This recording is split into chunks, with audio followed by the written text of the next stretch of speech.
Hey, this is Jamie with Stonemaier Games, and today I'm going to talk about my top 10 favorite dungeon crawl games.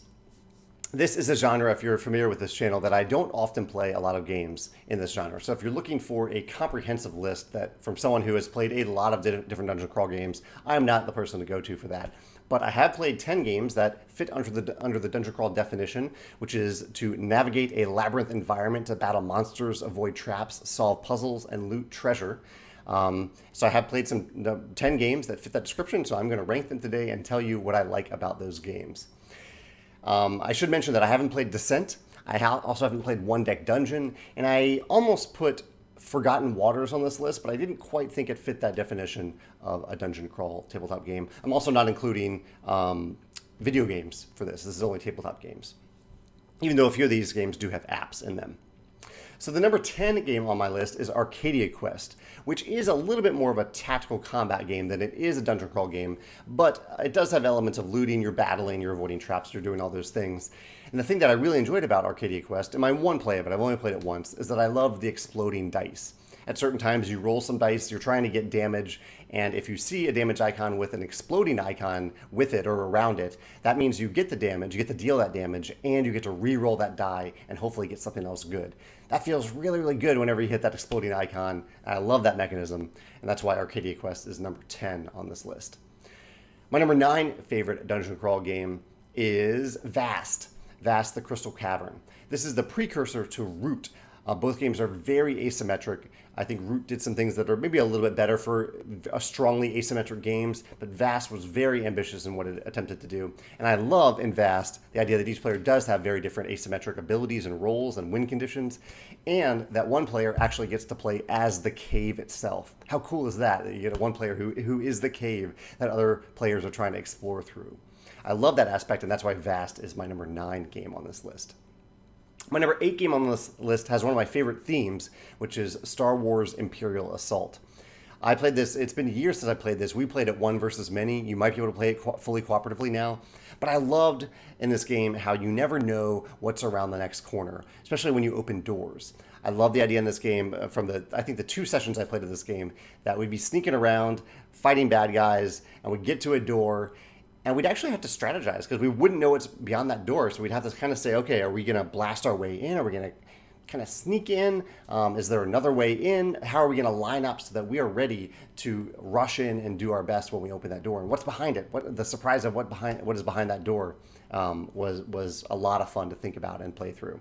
So that's why Imperial Assault is number 8 on this list. My number 7 favorite dungeon crawl game is Journeys in Middle-earth.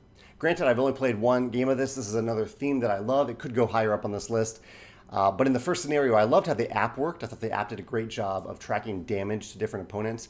And I also love how players were incentivized to pay attention to the story and things that we were reading and learning as we explored through the map, because we were trying to find a certain location, but we didn't know where that location was. And so I liked how listening to those hints in the game helped us steer towards the correct destination, whereas we could have spent extra time moving off and going to do other things and essentially wasting a little bit of time.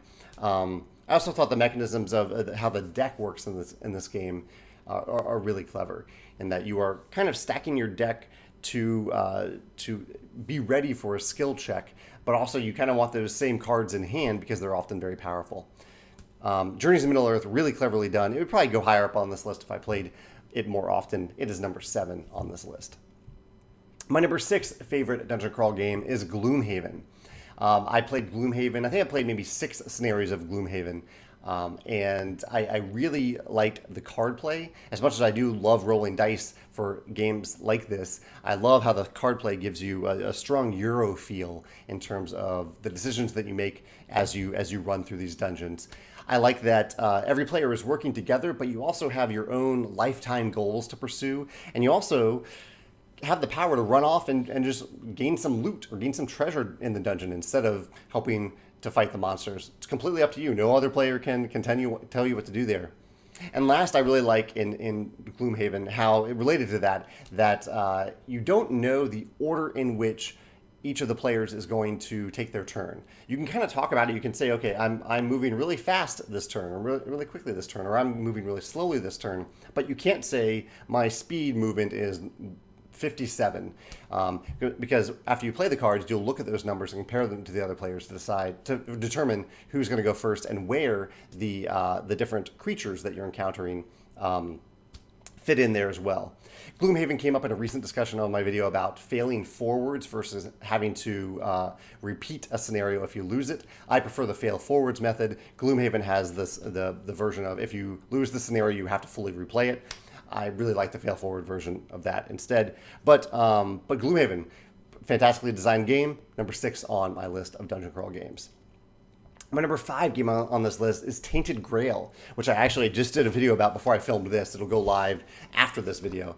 But I just played Tainted Grail yesterday. We played through 3 or 4 days of the game, and my video went on a little bit long because there's so many really clever mechanisms in this game. Just a lot of fun decisions to make. I love the dreams that you have at night that tell you more about the world, and they're location-specific dreams. So you are incentivized to end your turn on a different location than you have in the past. So you have a dream about what happened there and learn maybe a hint about how to play better, a hint about the world. There's a lot of different stuff that can emerge through the dreams. I also really like the dual combat and diplomacy decks. You have 2 decks in the game, and you'll use them at different times, but in a very similar way of lining up these cards. So there isn't dice rolling with the combat or diplomacy. Instead, you are choosing cards to play and line them up to create these kind of strings of combat. Like a combat card might say like block and then I don't know, rush in, and you kind of tell the story of the combat or the diplomacy, this negotiation, this back and forth through these cards that you're laying out on the table. Really, really clever game, and I look forward to exploring it a bit more. That's Tainted Grail, my number 5 game on this list. My number 4 favorite dungeon crawl game is Seventh Continent. This is kind of akin to Tainted Grail, in that it's instead of crawling through a dungeon itself, you're crawling through a much broader worldwide labyrinth or continent-wide labyrinth in Seventh Continent. I love the freedom of exploring it in Seventh Continent. I love how much you have to pay attention to the art in the game. So you're not only looking for like hidden numbers, but you're also looking for certain flora that you can learn more about. And once you have information about that flora, or trees, things like that, you'll get cards that say, hey, whenever you see this flora, you can do this thing. You can do this new action related to it on the card. I think that's really, really cool. I love when games make me really pay attention to the art in that way. So I think that's really, really clever in Seventh Continent. I also think that the deck system in Seventh Continent is really clever. And one of my favorite experiences of Seventh Continent is actually not pursuing the curses, but just sitting down and saying, hey, let's explore this world for a while. Let's just sit down and explore and see what happens. And the world is designed to let you do that if you want to play that way. I think that's awesome. Seventh Continent, my number 4 game on this list. My number 3 favorite dungeon crawl game is Mansions of Madness. And just to let you know, this is probably the last game on this list that is probably thought of traditionally as a dungeon crawl game. So feel free to consider this my number 1 if you disagree with my 2 and actual number 1 and 2 picks. But Mansions of Madness, I would say, is universally recognized as a dungeon crawl game. And the thing that I love about Mansions of Madness, this is the 2nd edition, by the way, a couple different things. One is I love that you don't know, you might walk into like a building, but you don't know where all the rooms are. In the game, the app tells you when you walk into a room, hey, you have walked into this specific tile, and this is what you should put on this tile. This is what is here. And the app can randomize those things or change them from scenario to scenario. So if we have to replay it for some reason, when we walk into that room, it might be a little bit different the next time we walk in. But I also love the surprise, kind of like with Imperial Assault, of not knowing what's in that room until we walk in there and not having to spend all that time on setup as we're playing. But the thing I really love about Mansions of Madness 2nd edition is that there is a ton of mystery solving, essentially, as you go through. It is not all about just fighting a bunch of creatures. You might have some combat, but you're also going to be talking to people and learning about what happened here, what will happen, what do you need to watch out for. And the scenarios in the game end up being very different. I played maybe 4 or 5 scenarios of Mansions of Madness, and they've all felt very distinct and different. There are some that have very little to no combat at all, but they have like rooms that jump in and out of time, or they leave or they go, and just a lot of different puzzles, like actual like puzzles that you're solving during the game. There's just a lot of stuff beyond just combat, which is what you often see in a dungeon crawl game that I found and love in Mansions of Madness Second Edition. That's why it's my number 3 game on this list. My number 2 game on this list is the only one that I actually own, and you can find it on many of my lists, and that is Clank. This is the legacy version, but all my Clank stuff is in this box. And Clank, even though it offers a different perspective, I think, than many of these other dungeon crawl games, it fits the description of navigating a labyrinth environment to battle monsters, avoid traps, solve puzzles, and loot treasure. Clank is it's everything that I want in a dungeon crawl game, really, because it's just so much fun. It's not fiddly. There aren't a lot of rules to remember. Building your deck, building that engine is really fun. The Clank bag is a lot of fun, and I love actually, unlike some of these games where I've said multiple times that I love the uncertainty of what's going to be into the next room. I love in Clank that I can plan my path in advance. I can look ahead and say, okay, this is the little path I want to take through this game. And every time you reach a branch in that path, it feels like a little mini choice. And which way am I going to go this time? It feels a little bit like a tech tree in Clank. So in Clank, I actually love the opposite of that. I love that I can look ahead. I can look at where these paths will lead me and what that means for my strategy as I explore this dungeon. I love that about Clank. I also love the whole idea of that you're running in and then you're running out. So there's this, again, kind of this tug of war of how deep do I go into this dungeon to get some really cool stuff versus running out to kind of to hope that I trap other players inside this dungeon before they can get out with all their loot. I love that aspect of the game too. And also the Legacy version is fantastic. Probably my favorite Legacy game, Clank Legacy. That is my number 2. But I do have one game that I believe fits into the dungeon crawl classification, even though it is not a hex-based game that I think we think of when we think of these dungeon crawl games, and that is my number 1 favorite dungeon crawl game, Time Stories.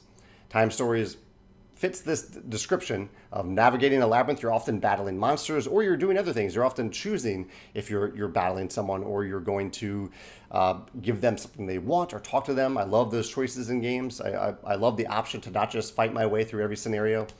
You are avoiding traps and pitfalls throughout Time Stories, and you're solving puzzles, lots of puzzles, and you're looting stuff. You're getting items, you're getting treasure, you're getting information. It's everything I want from a dungeon crawl game. I also love in Time Stories that it happens to be a first-person game where you are, instead of looking down at your party, you are looking at different rooms and situations and environments as if you are a person in those environments, looking at them in the first person and seeing that perspective. I think that's brilliant. I really, really love that. And there are still plenty of mechanically interesting decisions to make in Time Stories. It's not just a game that is telling a story for you. You are making a ton of decisions about the different paths that you take, the things that you're unlocking, the things that you're keeping, how you're using your characters, the decisions that you're making every time you have an encounter, and even, again, like Seventh Continent, using your eyes to look for clues in the art and the world that you're seeing so that you can solve the overall puzzle of each scenario. I love everything about Time Stories, and it is, I think it's a brilliant twist on this genre. And that's one of the reasons that I love this definition is a bit wide, because I would love to see more games that really push the boundaries of what a dungeon crawl game can be. And I think Time Stories did that for me. Yeah, so that's my top 10 list. I've talked about most of the little things that I wanted to talk about in this discussion. I guess one question that might come up is, will Stonemaier Games ever publish a dungeon crawl game? I don't know if I can confidently answer that at this point, but I can say that if we do, it definitely will not be a game where you are just fighting monsters. I would much rather play a game where I'm constantly choosing, am I going to fight my way through this scenario, or talk my way through it, or sneak my way through it, or make different decisions, or for exploration, for encounters, for things like that. I want to give players a lot more options than just kill all the monsters, and that's one of the reasons that I've generally stayed away from this genre.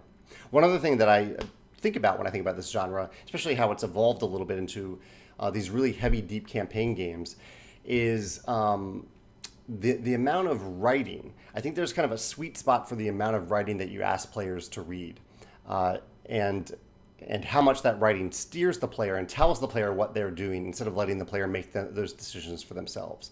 So if we were to publish a dungeon crawl game, I think the writing would hopefully be good, but it would be very slim. It would tell you what you need to know, and it would let players fill in the rest of the information with what they can see and with their imaginations, rather than long descriptive paragraphs that, as well written as they may be in some of these games, I think they can slow the game down quite a bit. We were actually talking about this at a game day yesterday with Tainted Grail, which I think is very, very well written in reference to Clank Legacy. In Clank Legacy, I think the writing is excellent, and there are long paragraphs, but it's often very funny, which I think is difficult to do. But I really enjoyed the writing in Clank Legacy because it was so funny.